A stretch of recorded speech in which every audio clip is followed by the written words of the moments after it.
Hello friends, कहते हैं ज़िंदगी में अगर आपके पास लक्ष्य है, जीने का मकसद है, तो आप मुश्किल भरे वक्त को भी पॉजिटिविटी के साथ निकाल सकते हो। इतना ही नहीं, सफलता हासिल कर अपना नाम तक बढ़ा सकते हो। कुछ ऐसा ही ओलंपिक में ब्रांज मेडल जीतने वाले अमन सहरावत ने कर दिखाया है। उनकी लाइफ हर किसी को सीख देती है। पेरिस ओलंपिक 2024 में भारत को मेडल दिलाने वाले रेसलर अमन सहरावत की पूरी देश तारीफ कर रहा है। उन्होंने 57 किलोग्राम कैटेगरी रेसलिंग में भारत के लिए ब्रांज मेडल जीता है। बता दें, हरियाणा के झज्जर जिले के रहने वाले अमन की वजह से भारत ने कुश्ती में इस ओलंपिक में पहला मेडल जीता है। वैसे ये जीत सिर्फ देश या अमन की नहीं, बल्कि उनके पेरेंट्स की भी है, जिनके सपनों को अपना मकसद बनाकर अमन जी रहे हैं। आइए जानते हैं अमन सहरावत के जीवन की प्रेरणादायक कहानी।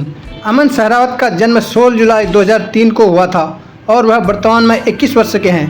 वह हरियाणा के झज्जर जिले के बिरोहर से हैं।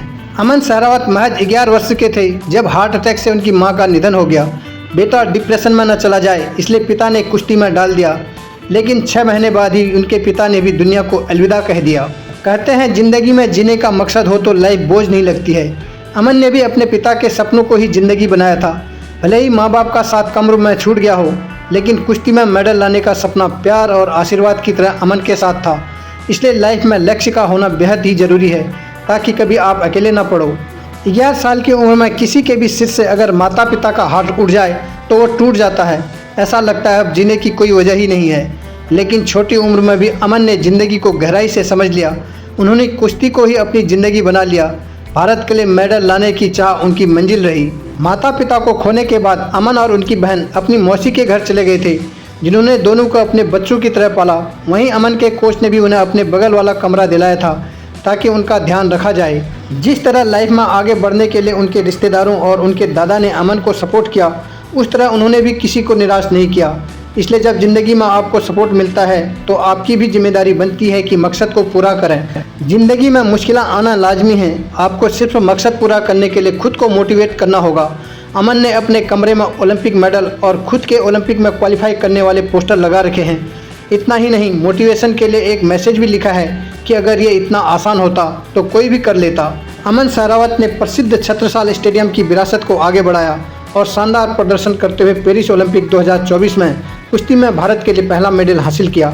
11 साल की छोटी उम्र में अपने माता पिता को खो देने वाले अमन सहरावत ने 21 साल की उम्र में डेरियन टोई क्रूज को 13-5 से हराया। इस जीत के साथ अमन सहरावत 21 साल और 24 दिन की उम्र में भारत के सबसे कम उम्र के व्यक्तिगत ओलंपिक मेडल जीतने वाले एथलीट बन गए हैं। इस मामले में उन्होंने पीवी सिंधु को पीछे छोड़ा है। अमन मेडल जीतने के बाद भावुक नजर आए। उन्होंने कहा, मेरे माता पिता हमेशा चाहते थे कि मैं पहलवान बनूं। उन्हें ओलंपिक के बारे में कुछ भी पता नहीं था, लेकिन वे चाहते थे कि मैं पहलवान बनूं। महज 11 साल की उम्र में अनाथ हो जाने के कारण इस युवा लड़के के लिए एक खालीपन रह गया, जिसे केवल कुश्ती के मैदान से ही भरा जा सकता था। अपने असामयिक निधन से पहले अमन सहरावत के पिता ने 2013 में उन्हें छत्रसाल स्टेडियम में दाखिला दिलाया था। अनजाने में ही उन्होंने अपने बेटे को ओलंपिक गौरव की राह पर डाल दिया था। यह स्टेडियम, जिसने पहले ही सुशील कुमार, योगेश्वर दत्त, बजरंग पुनिया और रवि दहिया जैसे 4 ओलंपिक पदक विजेता दिए थे, अमन का दूसरा घर बन गया। एक ऐसी जगह जहां उन्हें न केवल आश्रय मिला, बल्कि उद्देश्य और अपनेपन का एहसास भी मिला।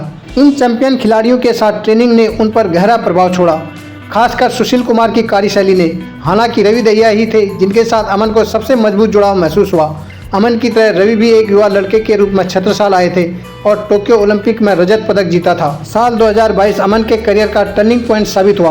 किशोरावस्था में ही उन्होंने सीनियर सर्किट में सफलतापूर्वक प्रवेश किया और एशियाई अंडर 20 चैंपियनशिप में कांस्य पदक और एशियाई अंडर 23 चैंपियनशिप में स्वर्ण पदक जीता। उन्हें उनकी सबसे बड़ी उपलब्धि 1 साल बाद तब मिली जब उन्होंने विश्व अंडर 23 चैंपियनशिप में स्वर्ण पदक जीता।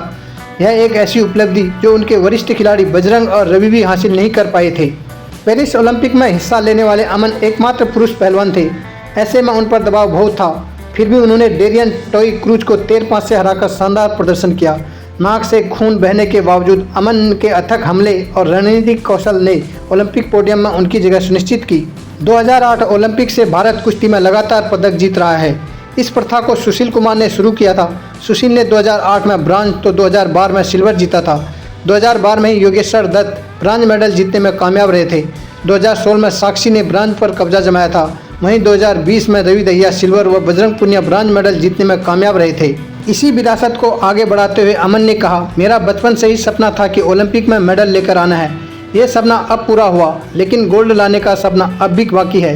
लोगों को लगता है कि सफलता आसानी से मिल जाती है, लेकिन यह इतना आसान नहीं है। इन 10 साल में मैंने एक दिन का भी रेस्ट नहीं लिया। अमन सहरावत ने शुरुआत में मिट्टी की कुश्ती से शुरुआत की थी। 2012 ओलंपिक में सुशील कुमार की रजत पदक जीत से प्रेरित होकर वह 10 साल की उम्र में नई दिल्ली के छत्रसाल स्टेडियम में शामिल हो गए थे। अमन के पिता का सपना था कि घर में कोई न कोई पहलवानी करे और भारत के लिए मेडल जीते। यही सपना अमन के जिंदगी का लक्ष्य बन गया और उन्होंने 21 साल की उम्र में मेडल भी जीत लिया। अमन की ज़िंदगी यही सिखाती है कि मुश्किल वक्त में भी मकसद के साथ कैसे आगे बढ़कर सफलता हासिल की जाती है। अभी तो अमन का करियर शुरू ही हुआ है। देश को अपने इस प्रतिभावान खिलाड़ी से और भी उम्मीदें हैं और देश को उम्मीद है कि वह उन्हें निराश नहीं करेंगे। साथ ही वो अपने प्रेरणादायक सफ़र में बहुत सारे अन्य खिलाड़ियों को भी प्रेरित करते रहेंगे। यह थी हमारे देश के सबसे नौजवान ओलंपिक मेडलिस्ट के जीवन की प्रेरणादायक कहानी, जो हमें सिखाती है कि अपने हौसले और जज्बे के बल पर विपरीत परिस्थितियों से बाहर निकलकर भी अपना और देश का नाम ऊंचा किया जा सकता है। तो दोस्तों, आशा करता हूं आपको यह कहानी पसंद आई होगी। इस कहानी को लाइक कीजिए और अपने दोस्तों के साथ शेयर कीजिए। ऐसी ही और भी प्रेरणादायक कहानियों को सुनने के लिए हमारे चैनल को सब्सक्राइब कीजिए। Thank you.